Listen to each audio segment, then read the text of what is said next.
Aloha, this is Joshua Bowles with Lyric Woodwork and Snakewood Sawmill, and we have a new toy we're using at the shop. We got our lathe, new to us, tuned up. Also, these are the chisels we use. They're great because you can rotate this tip, because as much as I might like to think of myself as someone who sharpens their tools like a good woodworker, generally not going to happen. We have a great client who wants a coffee table out of Nilo, but they want 3 cylinders, all of different shapes. So this is number 3.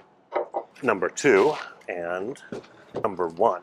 So it's been a little bit of a learning experience. The tool is still fairly new to us. The first thing I've learned is it's deceptively safe looking. Like, the lathe looks like it's not like the table saw, you're not gonna cut a finger off, but you could still do some damage, which I learned when this thing, with the vibration, it had worked loose and jumped off and got me pretty good. It was one of those, should I go to the hospital? I got too much to do. I just use Band-Aids, it'll be fine. So a little bit of caution, and also just check it periodically and just crank on the handle, make sure it's nice, snugly seated. The other thing I found, you're gonna make your life a lot easier if you can do as much of the work as possible using, say, the table saw, or to get the shape as close as you can. So we'd gotten this to a hexagon shape, and you can see I've kind of built it around a block of albizia, because also, just to conserve the wood, you can imagine a chunk of Nilo this size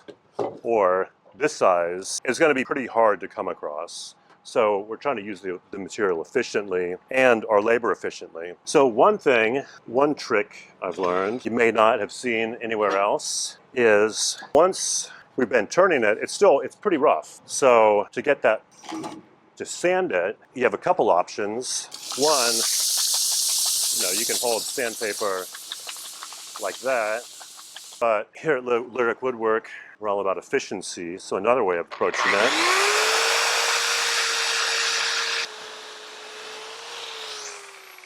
is to use the sander if you really want to see the sawdust fly. And to do that, we've used one of these thick foam backer pads to kind of adjust for the contour of the piece.